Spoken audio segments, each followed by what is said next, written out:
Andy.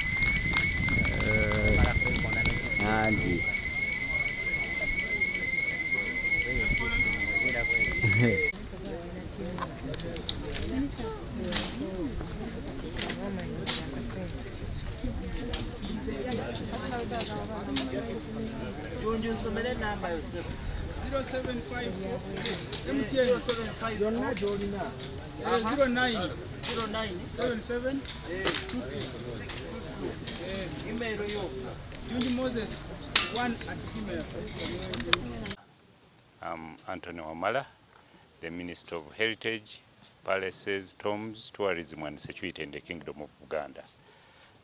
This morning we are here to host our partners from the Japanese Embassy.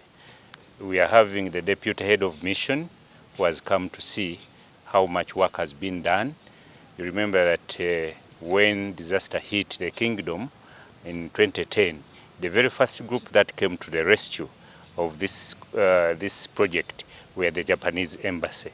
So this morning the Head of Mission is here to see the progress of work.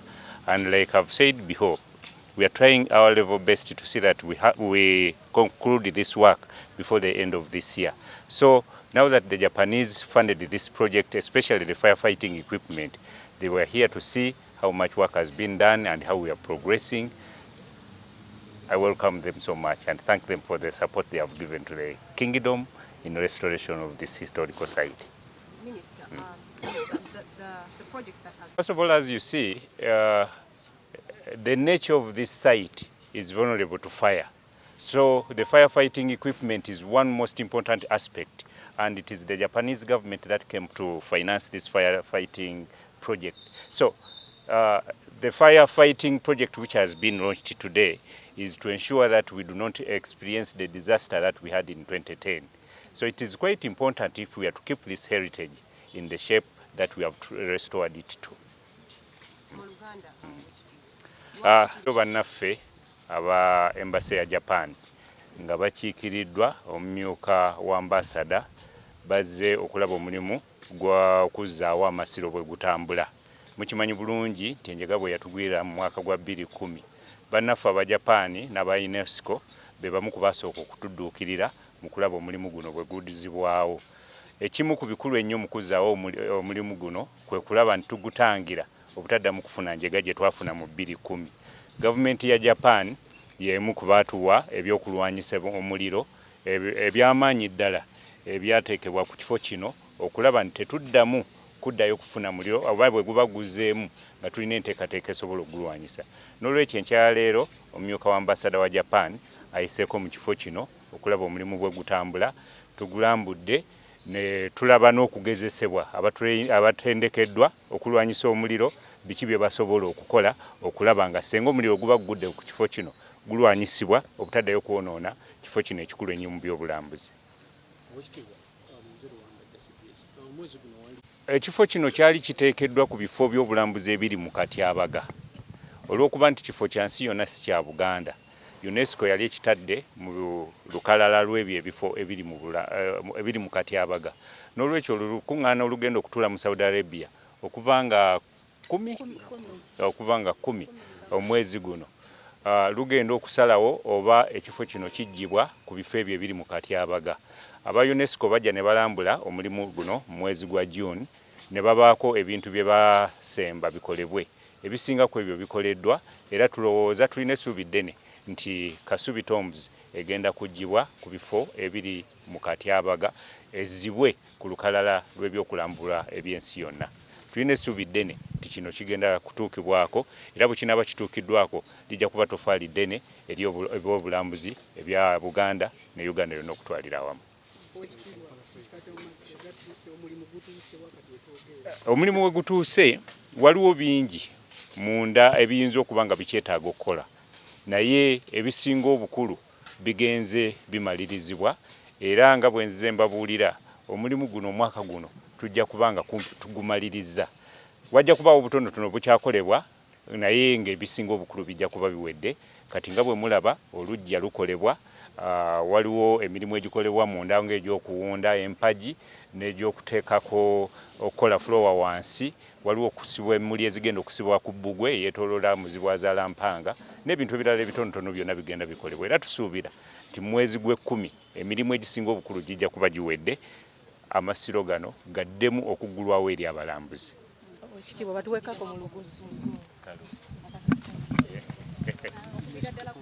As you are aware, the Kasubi Tombs on an international UNESCO heritage list, and they were put on the list of the endangered sites.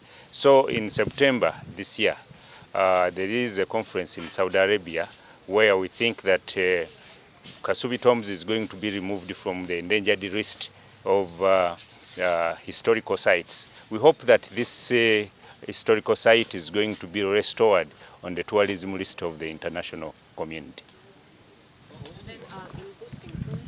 We hope that if Kasubi Tombs is removed from the heritage endangered list, it will boost tourism not only in Uganda but also to the international community. About how far the job has gone, as you see, there is a lot that has been going on. Majorly, what was recommended by UNESCO is being worked on, and we hope that in a very short time, much of the big work will be done. As you see, we are working on the courtyard, we are working on the fencing, the decoration inside is moving on quite well, and the floor is also being worked on. Of course, there could be some other small aspects that we should continue working on, but all the major aspects, we expect them to be completed before the end of this year. From Embassy of Japan, Deputy Head of Mission, and it is our pleasure that Japan, in cooperation with UNESCO and Uganda, to implement this project. And culture is one of key pillars in cooperation with between Japan and Uganda, and between Japan and UNESCO.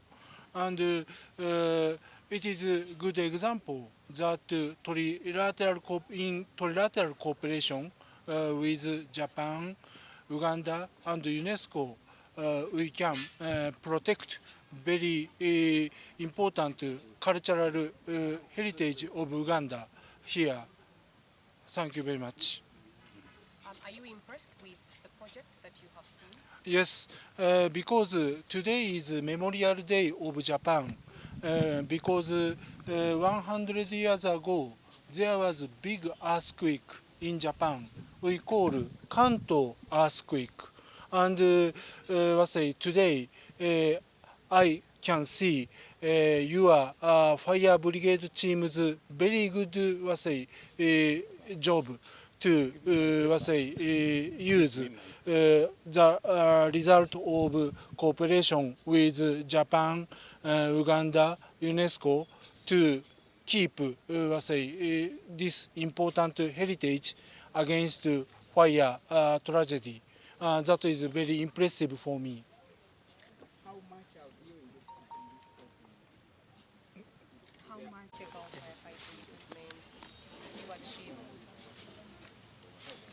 Ministry ntandika n'amanya nze Jacqueline Nyirakiza Besigye, Acting Commissioner w'ebyobuwangwa mu Central Government. Ministry eya tourism erina agreement ne UNESCO oba yekiikirira Uganda mu partnership gye tulina mu UNESCO. Kakati Ministry ya tourism yasaininga agreement ne UNESCO okulaba nti Amasiro gano gazibwako, kati n'ensimbi nga Japan government ze yateekamu zayitira mu ministry okujja wakola ziteekebwa kola wano mu Masiro. Kati bwe tudda ku ekigamba nti UNESCO World Heritage Site, a site eri ku lukalala oba ku mutendo gwa UNESCO, a government oba abakozi ba government be baba bateekebwa okubeera nga bagikulira. kati tulina enkwatagana nungi ne Buganda Kingdom kulaba nti tuteeka wano omukozi. We have a site manager amanyi a representinga site eno mu UNESCO abava mu kitongole kya Ministry of Tourism. So in terms of stewardship okulaba nti ebintu bize bikoleddwa engeri gye birina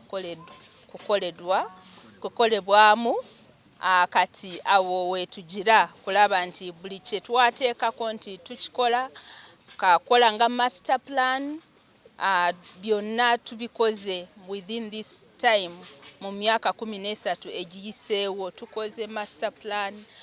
Bujja bukule eno gye mulaba emabega wammwe era ensimbi ezo zaava ku za Japan n'ebirala.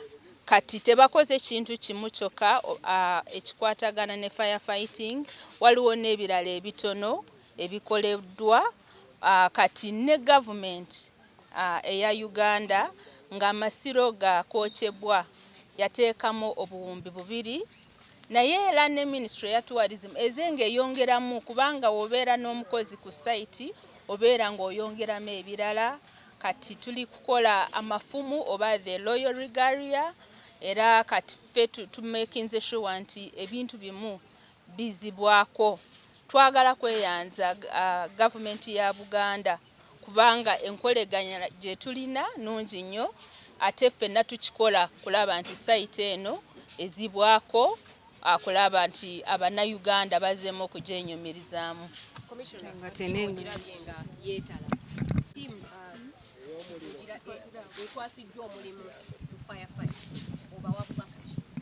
Tiimu ekwasiddwa omulimu ogwa firefighting beetaaga kubeeramu alert kubanga osanga nti engeri gye tuze nga tutestinga ebyuma bino oluusi otunulamu laxity mu Luganda is okubeera a bit lazy, n'olaba okulegeza balegeza n'olaba nti wetusuubira nti n'abakyala kadde bwe kavuga abakyala baba Ssekabaka bakola ki? Baba bavaayo mu nyumba, baba balina okuvaayo mu nyumba kulaba omuliro guliwa. Naye kati wetuze nga tukikola okwekanga okwo kuze nga tulaba nti tebakola ki? Tebakikola. Kati n'enzuruka aba firefighting gye badduseemu olwaleero si ye gye twasookerako okulaba.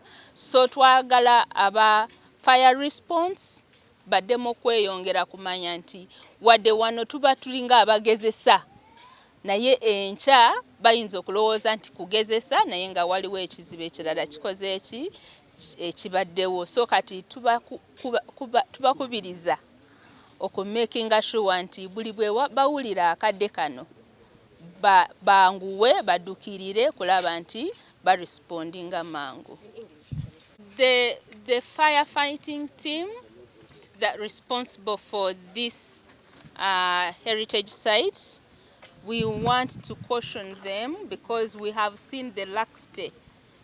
We have had the first fire fighting drill was done on 10th of May when we had Owekitiibwa the Katikkiro of Buganda, when we handed over the Buja Bukula to Buganda as from central government. And so the response that we saw on 10th of May is not what we have been seeing in the subsequent fire drills. And so we are asking them not to have that laxity, and we are calling to especially the wives who are staying here to also know that in case of any ring, any sound of the bell, they should return. They should come out. They should come out and see what has happened, because this can come when it is any of the houses that has got burnt, not necessarily Muzibu Azarampanga, but any of the houses, because within this 13 years period, we have had some houses here get burnt.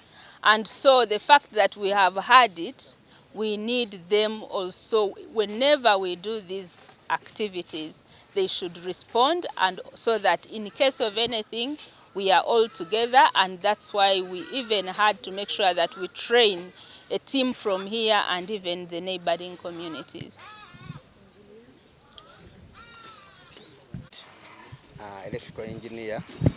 We have done several activities here, but the main one was to see to it that we have a fire protection equipment working automatically. This job we have done it as a joint venture. We have been 3 companies, that is Gloria Fire Protection, mostly in charge of fire protection, Triple D's Technical Services, mostly in supplying power and equipping lighting of this area. Thirdly, Cornerstone, in charge of constructing the underground water tank. So we worked as a team, and our aim was to see to it that we see all working together so that we merge them together and we have a successful work. So us as contractors, we have done our part. We have trained those people who always are on the ground to see how they can use these equipments that were funded by the government of Japan. As we handed over this project to Buganda Kingdom after our completion, and we have been trying to pass around to see to it that whether the people whom we trained, to see whether they are still with that experience and the knowledge of operating these equipments. Yes. Manya gange nze Kibirango David nga ndi engineer, electrical engineer. Omulimu ogwaffe tukoze omulimu guno nga tuli companies 3. Twakola joint venture nga tuli Gloria Fire Protection ngevunanyizibwa mu kusupplyinga pipes wamu n'okuteekawo all fighting equipment ez'amazzi. Eyokubiri ye Triple D's Technical Services gye ndimu nga managing director, nga role yaffe yali ya kusupplyinga amasanyalaze wano, transformer ginstallingawo n'okuteekawo automated machines okulaba nti no bikolera wamu ne fire, so that nti always and always amazzi gabeera ne pressure emala okubeera nti wabeerawo omuliro gwonna oba smoke yonna, there are detectors which we install. Waliwo detectors twateekawo okulaba nti zo oluvannyuma lw'okusensinga lino waliwo omukka gwonna zo zeeteekako buteesi automatically. Then ekirala kye twakola nti kwe kulaba nti abantu bonna babeera mu kitundu kino babeera bamanyi okukozesa ebintu bino. Iffe tetujja kubaawo leero, abalala tebajja kubaawo luli, naye kasita waliwo alarm ze twateekawo eziri automatic nti we zikola alarm abantu bavaayo bonna ne barespondinga, kuba eyinza obutabeera eno ennyumba gye twa aimingako naye nezino endala, kuba zonna twazikola ki, twazifaako wamu. So bye byenyinza okugamba abantu bano okubeera nga bakozesa ebintu ebyo bulungi nnyo, birungi nnyo, twabijja mu UNESCO. My name is Joanita Konge-Batusa. My name is Joanita Konge-Batusa. I work with UNESCO Paris in France. I just want to say a word of thanks for the tremendous job that has been done, as you can see. And we hope that UNESCO is going to continue to do the work, the job, and finalize it. But that is part of us. It is up to us to finalize the job that we started, okay? So thank you, Buganda government, thank you, Minister of Tourism, and my organization, thank UNESCO, thank you very much. Mwebalire nnyo, mwebalire ddala.